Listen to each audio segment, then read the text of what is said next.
नमस्कार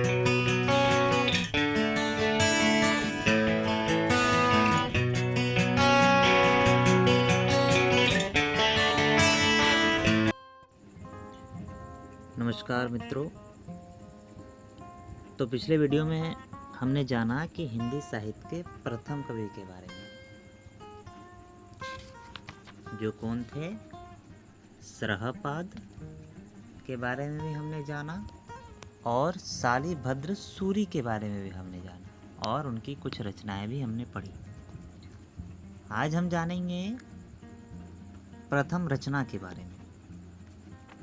वैसे हिंदी के प्रथम कवि सरहपाद की जो रचनाएं मिली है वे सभी मुक्तक हैं।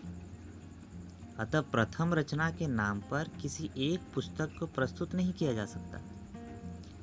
महापंडित राहुल सांकृत्यानन ने हिंदी काव्य धारा में सरहपाद की कुछ रचनाओं का संग्रह किया है। उसी के आधार पर उनकी हिंदी रचना एक अंश यहाँ उद्भुत किया जाता है।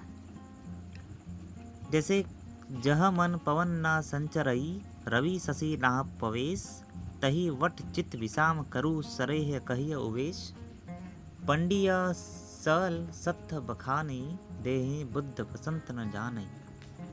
यद्यपि इस उद्धरण में अपभ्रंश भाषा के व्याकरण की प्रवृत्तियां भी मिलती, तथापि हिंदी के रूप की झलक ही अधिक स्पष्ट है। साथ ही डॉक्टर द्विवेदी ने तत्समता की जिस प्रवृत्ति को हिंदी भाषा का मूल रहस्य माना है, वो भी पवन, रवि, वट, चित आदि शब्दों में स्पष्टता देखी जा सकती है। अन्य सिद्ध कवियों ने भी सरहपाद की इस भाषा प्रवृत्ति का अनुकरण किया। राहुल जी ने सरहपाद का समय 769 यानी 769 ईस्वी माना है, तथा डॉक्टर विनय तोष भट्टाचार्य ने 633 यानी 633 ईस्वी बताया। डॉक्टर रामकुमार वर्मा ने इसी आधार पर लिखते हैं, 7वीं शताब्दी से ही हम सिद्धों की रचनाओं को अपनी भाषा के प्रारंभिक रूप में पाते हैं। इन रचनाओं के वर्ण विषय, हठयोग, मंत्र, मद और स्त्री जो वज्रयान के मुख्य रूप है। भाषा अपभ्रंश मिश्रित है, जिसमें सिद्धांतों के मिश्रण के कारण काव्य उत्कर्ष हो नहीं सकता। वस्तुतः डॉक्टर वर्मा ने काव्य उत्कर्ष का जो अभाव देखा है, वो सिद्धांतों के मिश्रण के कारण तो है ही। इन सिद्धांतों के प्रतिपादनार्थ अपभ्रंश भाषा का मिश्रण भी इसके लिए उत्तरदायी रहा। अतः आरंभिक रचना की दृष्टि से काव्य उत्कर्ष का उतना ही महत्व नहीं है जितनी महत्वपूर्ण बात है कि काव्य भाषा के रूप में किसी रचना में हिंदी का प्रयोग, और यह प्रयोग सरहपाद की रचनाओं में ही प्रथम बार मिलता है। यदि एक ग्रंथ के रूप में हिंदी की प्रथम रचना का निर्धारण करना हो तो सरहपाद आदि सिद्धों की मुक्तक कविताओं के पश्चात जैनाचार्य देवसेन कृत श्रावकाचार ग्रंथ का नाम लिया जा सकता है। इसमें सरहपाद की दोहा शैली का विकसित रूप मिलता है। देवसेन ने इस ग्रंथ में 250 दोहों में श्रावक धर्म का वर्णन किया। गृहस्थ धर्म उस वर्णन का केंद्र है, अतः इसमें साहित्यिक तत्वों का अभाव नहीं है। इस दृष्टि से ग्रंथ रूप में यह हिंदी की प्रथम साहित्यिक रचना है। तो आप समझे कि प्रथम रचना कौन सी हुई। अब इसके सीमांकन के बारे में थोड़ी जानकारी ले लेते हैं। सरहपाद को हिंदी का प्रथम कवि मान लेने से हिंदी साहित्य के आरंभ की सीमा 8वीं शताब्दी ईस्वी यानी 769 ईस्वी निश्चित हो जाती है, जैसा कि अभी हमने पढ़ा। ये सीमा राहुल सांकृत्यानन जी के मत के आधार पर आधारित है। इसके बाद गिरियर्सन, शिव सिंह, मिश्र बंधु, गुलेरी, डॉक्टर हजारी प्रसाद द्विवेदी तथा डॉक्टर रामकुमार वर्मा इससे बहुत दूर तक सहमत है।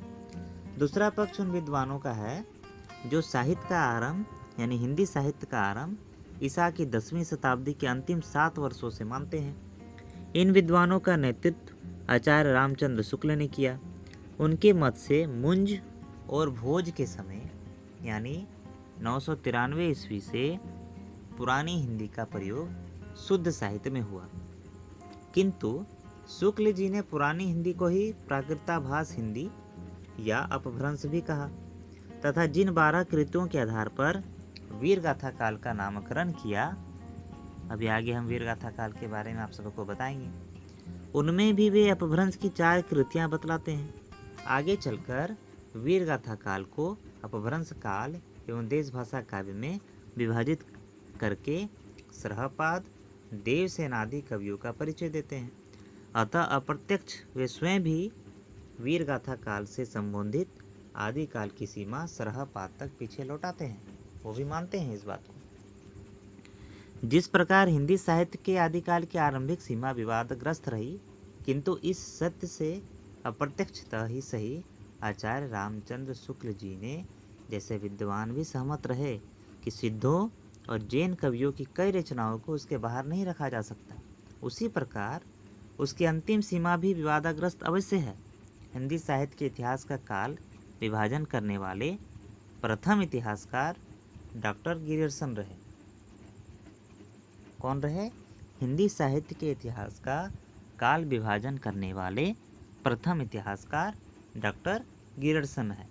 उन्होंने आदिकाल की अंतिम सीमा 1400 ईस्वी तक मानी है। मिस्र बंधुओं से एतदर्थ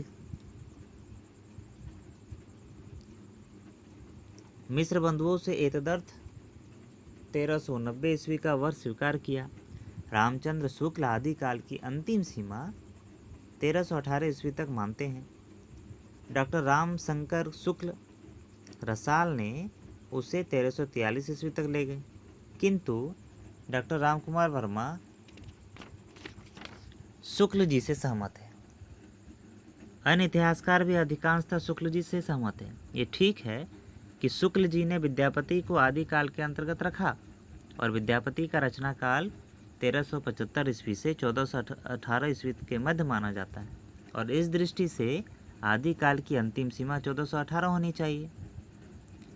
किंतु इसमें भी संदेह नहीं है कि भक्ति काल में जिन प्रवृत्तियों का विकास हुआ उनकी भूमिका विद्यापति के पूर्व ही पूर्ण हो चुकी थी। अतः विद्यापति को भक्ति काल में रखकर 14वीं शताब्दी के मध्य को आदिकाल की अंतिम सीमा मानना ही समीचीन होगा। दूसरे शब्दों में शुक्ल जी द्वारा निर्धारित 1318 ईस्वी के बाद भी 2-3 दशाब्द तक आदिकालीन साहित्य सामग्री का प्रसार माना जा सकता है। तो हम लोग क्या जाने? प्रथम रचना के बारे में जाने, उनके सीमांकन के बारे में जाने और काल को लेकर जो विभेद थे, मतभेद थे, उनके बारे में जाने। आगे चलकर हम लोग ये जो नामकरण की समस्या है, यानी वीरगाथा काल का समय जो है, इसके नामकरण की समस्या कैसी रही, क्या क्या हुए, ये सारी चीज़ें हम लोग जानेंगे। धन्यवाद।